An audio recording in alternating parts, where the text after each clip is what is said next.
So, welcome to the Judgmental podcast. Today we are talking about and then probably watching some and talking about some more. Oh my goodness. All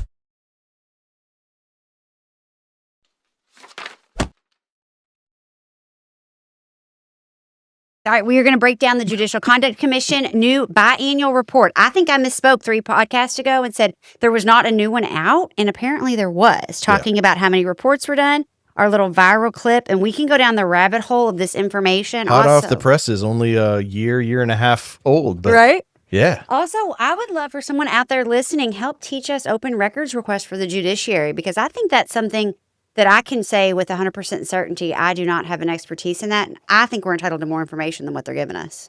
Oh, yeah. You know? Yeah. Well, and I think the public needs more information. Oh, I mean, for sure. It's just another one of those things that sort of, there's this air of secrecy about everything that happens with judges. Yep. Now, do you want the same thing for all attorney complaints? Well, it's different because attorneys aren't paid by the taxpayers. That's true. You know what I mean? And we don't have a duty to be impartial. That's absolutely true. And judges don't have clients. You know what I mean? It's just like, it's all about the notion, judges are the new cops. Judges are the new cops. I've said it 100 times. The way the system operated to protect law enforcement for years and years and years ended up imploding on law enforcement because the bad cops took down the whole system. Yep. When in reality, I would say, I know I throw numbers out there, but it's probably 10 to 20% at the most that are acting nefariously. And it's probably the same when it comes to judges. It's not all of them. Yeah, I would have absolutely no idea what the number is, but I don't think anybody thinks all of them are. I mean, I know when people make their, that was a stupid thing for me to say. Certainly, each side, one side, cops, everything, we support them no matter what they do, and the other side defund everything, and it's just, that's not how the world works. Not at all. Black and white. It created this vacuum, though, and I think that's what's going to happen with the judiciary, honestly. I think people are so frustrated, and some of the comments I get, I'm like, y'all, but the judges created that system. Oh my gosh, I forgot to tell you this. Remember the podcast we did a couple times ago about the foster care allegations? Yeah. So I have heard that there may be a tape out there that I'm going to be able to get where a judge actually threatened foster care for parties that couldn't get along. That doesn't surprise me at all. I would love to see, I guess we'll have to wait and see whether this is, are you talking about one that's not in a confidential case? Not in a confidential case. Oh. So that's like either a circuit court divorce or custody action. That's really something. And I hate to say that, if we're talking about all cases and there are lots of cases, I know that happens a lot more often than even I probably would think, and I'm pretty cynical. But they're all in cases that we can't show anybody. They're videos that we can't look at, and we certainly can't publicize. So if it's actually happened in a circuit court action that is public. Yep. That's my understanding. We haven't gotten it yet. Any idea what court or what county? I do, but I don't want to say for certain until we get it. Now, that being said, though, that goes back to everybody thinking that all judges are bad. And we talked about if judges, know that this is happening and see one of their colleagues making that threat because someone got divorced, surely that would be enough, you would think, for the judges. Half the judges are divorced. Hell, more of them probably. With kids. They don't have a lot of empathy, but my God, surely they could put themselves in the shoes of being a divorced parent. Well, if half of them are divorced, that puts them right up there with the public in general. Yeah. But I mean, if they thought that a judge would threaten to put their child in foster, what would you, I know that's heavy. I don't have children for all the listeners that know, but what would you do if a judge threatened to put your kids in foster care because you couldn't get along? Oh, I'd lose it. That's what I'm saying. And the funny thing is, my wife and I, even if we weren't getting along and hating each other, she'd lose it too. Yeah. We would be united in our response to the judge, even if we couldn't get along, because that would set me off. There's no way. And you can't know how you'd react until you're sitting there, because I've had clients who I couldn't believe just sat there and didn't say anything when things like that have happened in court. And when I've talked to the client afterwards, they describe it as just, there's this shock. I couldn't have heard that right. I don't want to react because there's no way this is really actually happening. And your reaction is totally different in those circumstances. I don't know that mine could be, because even when it's not my kids, when judges have done that and I'm representing the client, I Yeah. tend to have a very strong outward reaction. I just can't imagine what I would have done as an attorney, but I think about all the times I was quiet too and just like, oh, this judge is nuts, or oh, this judge has anger management issues. But that is something that does percolate. It puts this little seed in the general public that does make it more dangerous for judges. Like, obviously, and I want to be very clear on this, anyone that wants to come on any of our pages, private, public, for the Judgmental podcast, that want to threaten anybody or talk about that kind of stuff, we want nothing to do with No, that. absolutely not. And we will not, if we see it, we will Yeah. remove it immediately. Absolutely. It doesn't help the cause. I think it's primarily bots if it ever happens. Like, I really think there are people that are trying to radicalize, like say a side is radical. But really, all we want is transparency. Our last podcast, we talked about 2 judges that we thought were doing extraordinary things. We Yep. want to talk about the positives. Obviously, I've never seen a judge threaten foster care for a divorcing parent. So, if I did, I don't know how I would react at the time. It wouldn't surprise me to see, it depends on how old the kids were. I can see my wife and I, if we were sitting there at the table and the judge had done that, both of us saying, well, if you'd just put him in foster care last year, we'd be getting along. We wouldn't be getting a It's like, divorce. how LOL. quickly could we make this happen? Oh my gosh, levity in the situation. No, yeah. And I've seen it happen when they're not a foster care threat, but a threat to take the child. When a judge is angry at the attorney for a legal tactic, not even angry at the client. And in fact, I've seen it in a case where the client has been one of the most praised by all the people involved in the case because they were basically a saint because the biological parent kept screwing up in this case.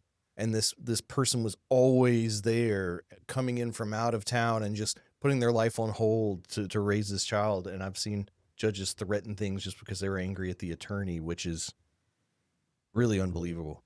Oh, I think there's no question. If I were to go into court in Louisville Family Court, I would say there are at least 3 or 4 divisions that there's no way the judges wouldn't have to recuse, wouldn't you? Yes. Given my reporting I on agree. them. I mean, and my comments on them. Now, I don't think they would. I think that the TikTok judge would recuse.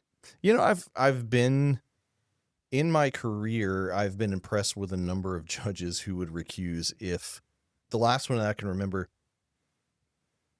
the husband in a divorce had a new girlfriend, which was the reason for the divorce. But the new girlfriend was publicly bashing the judge on social media. I mean, all over the place. And the judge said, this makes me very angry. I'm going to have to recuse from this case Good for them. because of it. And I just thought, I admired the judge for doing it, but the advocate in me was just like, are we really creating an avenue for people to get judges switched by just having somebody go badmouth them about a case? Like, I literally thought about starting a whole business where if you drew Division Denise Brown 7, you would just hire me and you could get out of the division. Nah, I mean, seriously.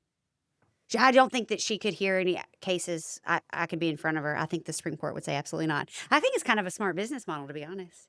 I think you'd run into some issues with that. I know some ethical stuff, which is why I never did it. Yeah. But it's funny. I mean, I don't know, but it's what? I know.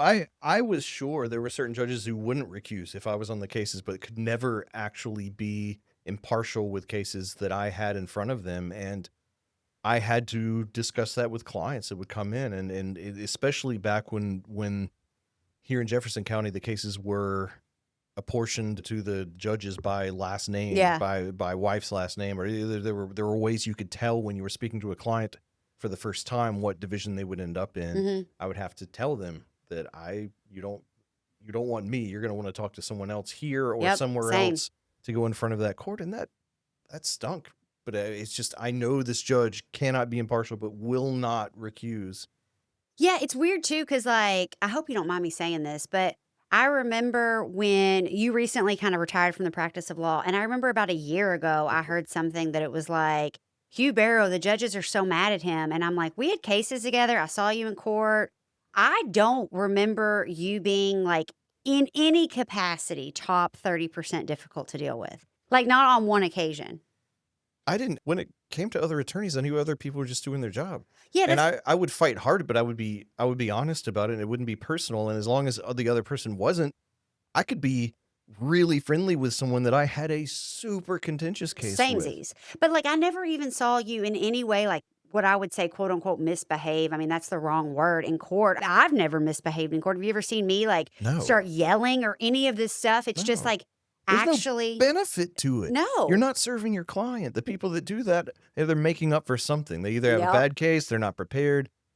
I don't know. I made plenty of litigators mad. Even people that I'm still good friends with I would make them stand up and come at me in court and That's crazy to me. like, yeah, I mean, but that was sort of, I mean, that's part of the game. But I don't it's know. different when it's a judge. You don't do that As a to the judge. court. But my point is just like, I don't think you are difficult to get along with. I've never seen you be late to court. I've never heard that you don't show up on time. I've never really heard complaints from your clients. Now, obviously, none of us bat 1,000, yada, yada. Sure, You know sure. what I mean? Like, Well, same with me. Like, it's just bizarre who the judges pick as the ones that are quote unquote troublesome. And I think it's just smart appeals. attorneys Well, in appeals. that appeal Yeah. and that hold them to their feet and aren't afraid to file stuff that benefit their client. Yeah. I mean, if you file writs, Yep. if you point out to the Court of Appeals blatant errors or, repeated violations of due process, and you call it what it is, you don't beat around the bush and say, this, you know, here's what the law says about that, and they didn't really follow the law. You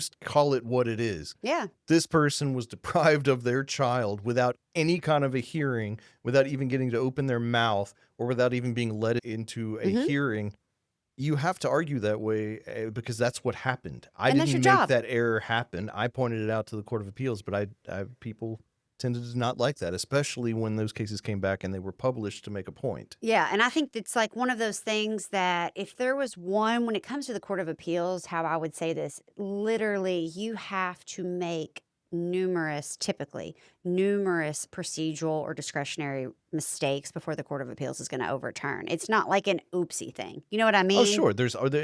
Number one, family court, so much is discretionary. Uh-huh. The judges are given wide latitude in so many of the issues that are often appealed or that we deal with most often. We're often aggrieved about in rulings that go against our client. So they're harder to appeal anyway, but there are procedural errors, and then oftentimes you might have a procedural error, but it probably didn't really affect the result. And Yep. the Court of Appeals will be smart and say, okay, this is harmless error. It is error, but it didn't seem to affect anybody's rights or anything here, so we're not going to overturn because of it. Oh, yeah, and you're never going to find in a jury trial or a trial that there's not harmless error. I mean, there could be 47 harmless errors. I mean, the last few published opinions that I had were noteworthy only because they were published and they had nothing that was novel legally. Yeah, Like, yeah. there was not a single issue in there that hadn't been before the Court of Appeals 1,000 or 10,000 times. I think they were just fed up and they published it to make a point. Whereas in the past, you always think, oh, it'll only be published if it's something new that hasn't happened before. Yep. And we were getting just mundane, blatant violations of due process, and they were publishing them, and it's embarrassing. Yeah, I was speaking to somebody out of Florida and they were giving like kind of like a TED Talk version of that. And they were saying, the Court of Appeals never overturns. And I was like, absolutely. The Court of Appeals in Kentucky is very much the trajectory is moving towards holding family court accountable, in my opinion. I've never seen some of the opinions that came down. No, it's unprecedented. It's It's really scathing. unprecedented. I used to bring things up to the higher courts that were, in my opinion, were equally bad. Yeah. And they just didn't seem to care. They would make a ruling based on something else and not even get to the controversial point. They would just want to steer clear of it for whatever reason. It is really changed. Yep. I think it's enough is enough. And I think they're seeing so many of it. And that goes to this report. So we've got the 2023 to 2024 fiscal year. So we go July to July. And in that time period, family court judges had the highest number of complaints filed. And we will put the link to this PDF in our show notes, y'all. But it looks like in family, the complaints in that 2-year period, 112 from family court. Yeah, I'm actually really surprised at how close the district court is behind that. And, the reason I say that is circuit court. Circuit court. Circuit court is very close at 104. And in circuit court, juries are making a lot of the determinations that the family court judges make in family court. So the family court, the judge does everything. They're making all of the determinations, the factual, the legal, everything. Whereas in so many cases in circuit court, the judge is more of a referee on the rules and handles how the case moves forward, but the jury makes the ultimate decision. Yeah, well, if you look though at what the allegations were, I think that there is only like the legal error is only 122, which is still not even really like the determination, but you've got bias, conflict of interest, discrimination, campaign conduct, ex parte, judicial temperament, delay in administering docket, and then legal error, which is the highest. It's, But I think that goes to show, though, that like we talked about last time, people aren't filing complaints because they don't like the decisions. They're filing a complaint because the judge is either showing alleged bias, conflict, discrimination, ex parte communication. So they're filing these complaints for legitimate reasons. yeah, no, I agree. I think, you see legal errors at 122. The next category, judicial temperament, which is no surprise, is 52. So, I Mhm. mean, by and large, the largest category by a huge stretch is legal error, which is one of what I was really referring to, is that I'm surprised that circuit and family are that close. Well, also circuit, you got to think circuit's going to encompass a lot of family law cases in counties that don't have family Yeah, court. that's really smart. I didn't think about that. I keep thinking of the Mhm. circuits that I practice in that have an established family court. And there was one filed on a Supreme Court justice, which I find to be fascinating. Like, I would love to read that complaint because I wonder if it was something we just had a campaign cycle that would have been during this time period, I think. Or was it an attorney that filed it? I think that's bizarre. I've never read a Kentucky. Obviously, we haven't read many, if any, really, of these judicial complaints because they are confidential. But I found that to just be very, very bizarre. I'm also I want to know how they distinguish between domestic relations and family. Well, domestic relations would be a commissioner, DRC. Oh, okay. So a domestic relations commissioner and a master commissioner are essentially the same thing. Different counties have them built into the structure differently. They essentially do the exact same thing, though. But also master commissioners can do some of like the probate stuff, is my understanding. I'm not 100%. But master commissioners, if you look historically through the Commonwealth of Kentucky, oftentimes significant ethical issues for master commissioners. We had a master commissioner that got in a big predicament in both Bullitt County and Eastern Kentucky while I was there. Well, they still also broken out EPO DVOs into a category and dependency, neglect, and abuse into a separate category. So They'd be held. Well, they would be held in district court district too. court and other Mhm. places. Yeah, no, I agree. But there's got to be there's some overlap in those. Like, I don't understand how, let's say if we applied this chart to Jefferson County, Mhm. there's 4 categories that would all be handled by the same judges. Yes. Maybe even 5 specialty courts. If you're talking about, we do have a recovery family court, and that's run by the TikTok judge. Okay. But yes, and it's like, who decides how these are allocated? Again, that goes to the transparency. It's like, is it actually an attorney that's determining what category these fall in? It looks like, though, what proceedings resulted in complaints. Criminal is the highest, but then, like you said, they bifurcate. They not bifurcate, but they make the different ones for family. I didn't realize that. That's a good catch. Or you got a multiple. I wonder what that could be. Yeah, and I would think that if you combined Mm-hmm. all of the ones that are handled by the family court in places that have a family court, it would be so far above all the other categories. But Totally. it's not, because they've broken it down into its components. And then from those complaints, it looks like there was only one private. How do you say that word? Where? I thought it was a private reprimand. Yeah. Admonition? Admonition? Is that how you say it? Mm-hmm. God bless, I can't read. So they had one private admonition and one private reprimand. I wonder if the TikTok judge was a private admission. How do you say that again? Admonition. We're gonna cut How that. would we find that out? You can't. We can't find it out. No. So there was not one single public reprimand for a 2-year period out of this many complaints. Not one judge did something. Hundreds and hundreds of complaints. Hundreds. That's egregious. I misread this earlier today. 336 total complaints and 2 private outcomes that we will never know. There was Yep. probably one private reprimand that would be on the website. And then look, we've got commission members, we've got the chair, and then we have a bunch of attorneys that are on there. Then we have staff. Now, the executive secretary is an attorney, but we also have quote unquote political appointments for the commission members. And I would like to do a deep dive into who some of these people are, but I don't know. I wonder, what do you think? I'm interested actually in the 16.77% of the complaints that were not related to litigation. Fascinating. What page are you on? Third. Not related. Well, I would say that would be social media, right? That's not litigation related, except for, I don't know, would it be when you're putting litigation on social media? Oh my gosh, I know. I mean, maybe, but I do think they need to change the rules as far as this social media. And you and I have talked about this. I had several calls this week. But these judges, I think they want to act like they're victims. Like, oh my gosh, Christine's putting out our social media post. Your social media user handle is Judge so-and-so. Like if President Donald Trump did it on social media, that's fair game, right? Oh, it's fair game. It's absolutely fair game. I think You're putting it out there. Yes, on a public setting. Well, I mean, and this is a bigger topic that I can't wait to get into in the future about different types of press in the courtroom. I guess that's how I'll put it. The need for press in the courtroom to one extent, and then the use of social media in the courtroom by people within the court system. Being something completely different. I think it's a perfect example of like have your cake and eat it too. Like all the judges that sit there and record from the bench and they'll be like, hi, this is Judge so-and-so. I just want to say that it is Gun Safety Week, or hi, Judge so-and-so, it is Child Abuse Awareness Week. That is utilizing the bench to run your campaign. And people that try to run against them, they can't utilize the bench like that. It's inappropriate. It doesn't have it's not an even playing field. And we've noticed when we go down to do our judicial roll calls over and over and over, and this didn't used to happen. Every door has a sign, no photos, no video, no photos, no, why? Did you ever see that before?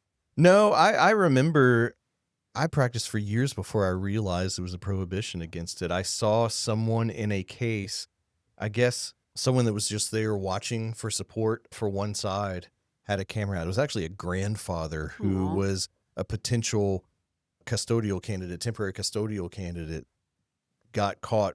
They had their phone up and they were recording the testimony of one of the parties and just got blown up by the judge for it and almost held in contempt. And the attorney got yelled at for not prepping their client. Or for prepping the witness. I guess they weren't even witnesses. The people that were there with their side to not record. And I thought, okay, I'm going to remember no photos, no video, but you certainly never saw signs, didn't hear anything about it. I mean, I think it's just a rule they make up. And I don't think that they can really enforce contempt probably unless you have actual notice.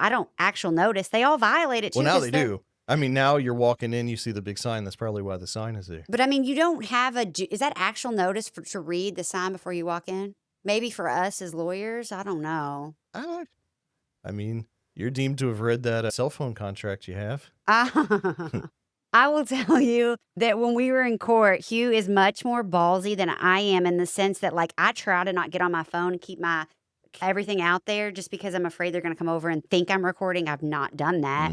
But you had your little tablet out and we're like taking notes and stuff in court, and I've got my like handwritten notes. I wonder. Oh, I lived on that thing in court. I think anybody that I've practiced in front of would be sitting in there would just be used to seeing that tablet out. Well, that's what I used to do with my cell phone, but I just feel like we're going to be, I don't know, I'm like a little bit more of a scaredy cat, I guess. I didn't even cross my mind that someone would think that because I'm just so used to having that in court. No, when I went to court, and yeah, you're so close in time. When I went for the baby case, I could tell, I could tell that the bailiff had been instructed kind of like if, but I don't want to say anything about the sheriff's office or any of that kind of stuff. But yeah, I just think it's so bizarre. Now, we are media. I do think we can record in court and set up. I think we probably have to give them like a day notice. Yeah, I mean, there's going to be we're going to cross that bridge and we're going to have to figure out the protocol for it. Do you guys like that? We want to know kind of what you think, like what you like about what we're reporting on.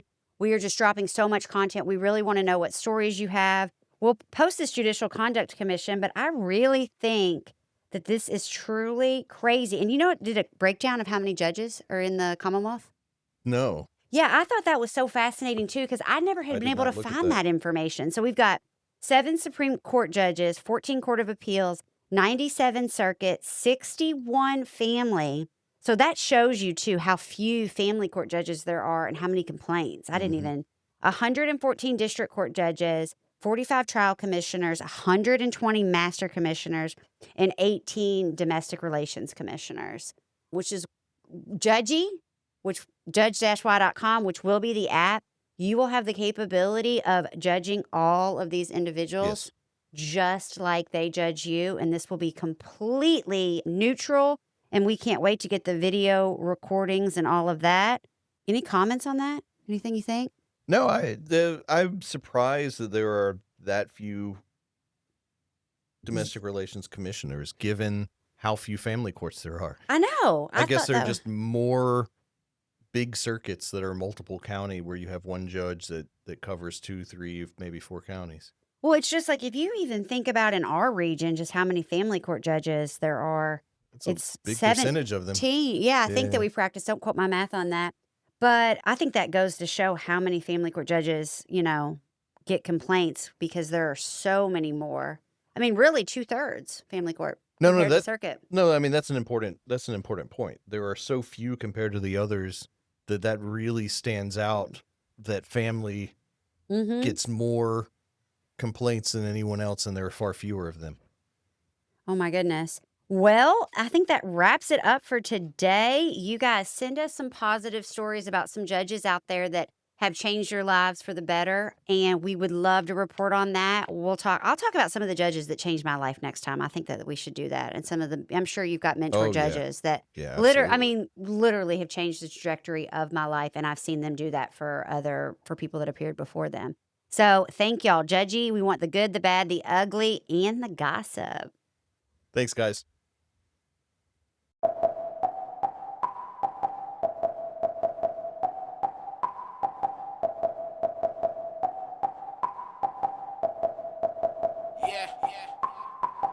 We need some justice, justice. My life is fine, justice.